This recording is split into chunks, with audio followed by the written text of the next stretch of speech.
అనంతపురం జిల్లా రాప్తాడు నియోజకవర్గం అనంతపురం రూరల్లోని కందుకూరు గ్రామం నందు శుక్రవారం మధ్యాహ్నం 2:30 గంటల సమయంలో ఆంధ్రప్రదేశ్ రాష్ట్ర రైతు సంఘం పిలుపు మేరకు ఏరువాక కార్యక్రమాన్ని నిర్వహించడం జరిగింది.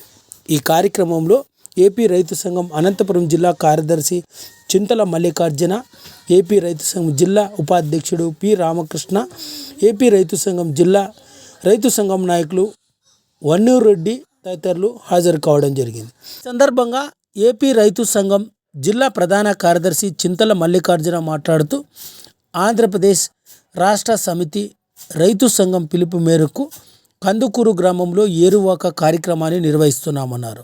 ఈ ఏరువాక నుంచి రైతులు పండించే ప్రతి పంట అధిక దిగుబడి వచ్చి అధిక ధరకు విక్రయించుకుని రైతులంతా సుఖ సంతోషాలతో ఉండాలన్నారు.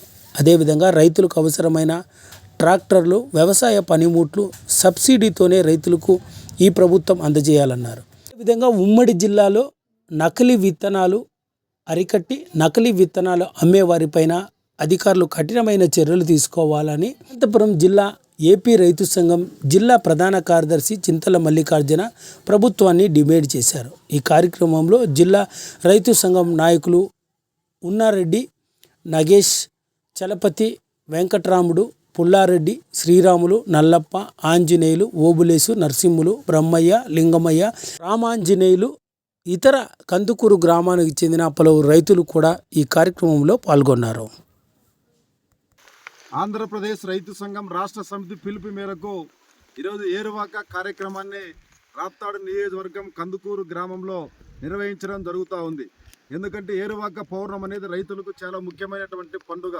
ఎందుకంటే పెద్దల కాలంలో కూడా ఏరువాకను ఎంతో ఘనంగా నిర్వహించి దాని ద్వారా రైతులందరూ కూడా సకల సంతోషాలతో మంచి దిగుబడి రావాలనేసి ఆకాంక్షిస్తూ ఇవాళ ఏరువాక కార్యక్రమాన్ని గతంలో కూడా చేయడం జరిగింది. శ్రీకృష్ణదేవరాయల కాలం నుంచి అంతకుముందు కాలం నుంచి కూడా ఏరువాక కార్యక్రమాన్ని సాంప్రదాయబద్ధంగా ఎంతో ఘనంగా నిర్వహిస్తున్నటువంటి ఈ కార్యక్రమాన్ని ఈరోజు ఘనంగా నిర్వహించుకుంటా ఉన్నాం.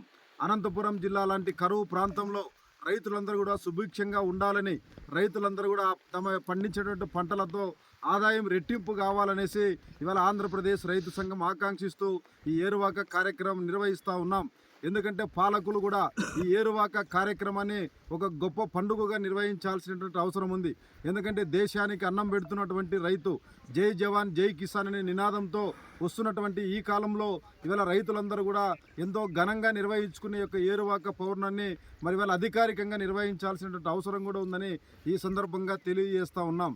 ఎందుకంటే రైతు బాగుంటేనే, రైతు మొత్తం అంతా కూడా పండించినటువంటి పంటల ద్వారానే ఇవాళ ఈ దేశంలో ప్రపంచానికి ఆహారాన్ని, ధాన్యాలను కూడా అందిస్తూ ఉన్నటువంటి రైతు ఇవాళ ముందుకు పోవాల్సినటువంటి అవసరం ఉంది. ఇప్పటికే పాలకుల నిర్లక్ష్యాల వల్ల రైతులకు గిట్టుబాటు ధరలు లేక అనేకమైన ఇబ్బందులు పడుతూ ఉన్నారు. ప్రకృతి వైపరీత్యాలతో మరోవైపు నష్టపోతూ ఉన్నారు. అందుకోసమే ఈ యొక్క ప్రభుత్వాలు కూడా రైతు సంక్షేమం కోసము వ్యవసాయం గెలవాలి, రైతు నిలవాలి అనే నినాదంతో ముందుకు రావాల్సినటువంటి అవసరం ఉంది. గత యొక్క ప్రభుత్వాన్ని మనం చూసినాం. రైతును ధ్వంసం చేశారు, వ్యవసాయాన్ని ధ్వంసం చేశారు, రైతు కన్నీరు కార్చారు. అందుకే ఈరోజు గత ప్రభుత్వం ఈరోజు ఇళ్ళకే పరిమితమైంది. ఈరోజు కొత్త ప్రభుత్వం వచ్చింది.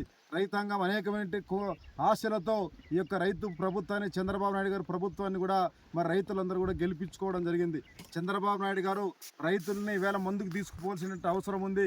అందుకోసమే ఈవేళ రైతాంగాన్ని ఈవేళ సాగునీటి ప్రాజెక్టుల విషయంలో కావచ్చు, ఈవేళ రైతులకు నాణ్యమైనటువంటి ఎరువులు, విత్తనాలు అందించాల్సినటువంటి అవసరం ఉంది. ఆ రకంగా రైతులను ప్రోత్సహించాలి. అదేవిధంగా రైతాంగానికి ఇవాళ వ్యవసాయం గిట్టుబాటు ధర ఏ పద్ధతుల్లో ఇవాళ చట్టాలు చేయాల్సినటువంటి అవసరం ఉంది. ఇవాళ గిట్టుబాటు ధర ఉంటేనే ఇవాళ మన రైతు ముందుకు పోవడానికి అవకాశం ఉంది. ఎందుకంటే డాక్టర్ స్వామినాథన్ కమిటీ సిఫారసు మేరకు పెట్టుబడికి ఏదైతే ఉందో దానికి అదనంగా 50% కలిపి ఇవాళ గిట్టుబాటు ధర కల్పించాలని డాక్టర్ స్వామినాథన్ కమిటీ గారు కూడా ఇవాళ ప్రభుత్వాలకు తెలియజేయడం జరిగింది. కానీ కేంద్రంలో ఉన్నటువంటి నరేంద్ర మోడీ ఆ హామీలను అమలుపరచడంలో పూర్తిగా వెనుకబడ్డాడు. ఏది ఏమైనా సరే ఇప్పుడున్నటువంటి కాలంలో ఈ రాష్ట్ర ప్రభుత్వం కూడా రైతాంగాన్ని ఆదుకుంటుందని ఇవాళ రైతులందరూ కూడా ఆకాంక్షిస్తూ ఉన్నారు. ఆ మేరకే ఇవాళ రైతాంగాన్ని ప్రోత్సహించడానికి సాంప్రదాయబద్ధంగా ఎన్నో ఏళ్ల నుంచి ఎద్దులతో మనందరం కూడా వ్యవసాయం చేసేవాళ్ళు. కాలం మారింది, యంత్రాలు వచ్చినాయి. అయినప్పుడు కూడా ఎద్దులతో వ్యవసాయం చేస్తున్నటువంటి వాళ్లకు 50% సబ్సిడీతో ఇవాళ ఎద్దులు కొనుగోలు చేయడానికి ప్రభుత్వం ఆలోచన చేయాల్సింది.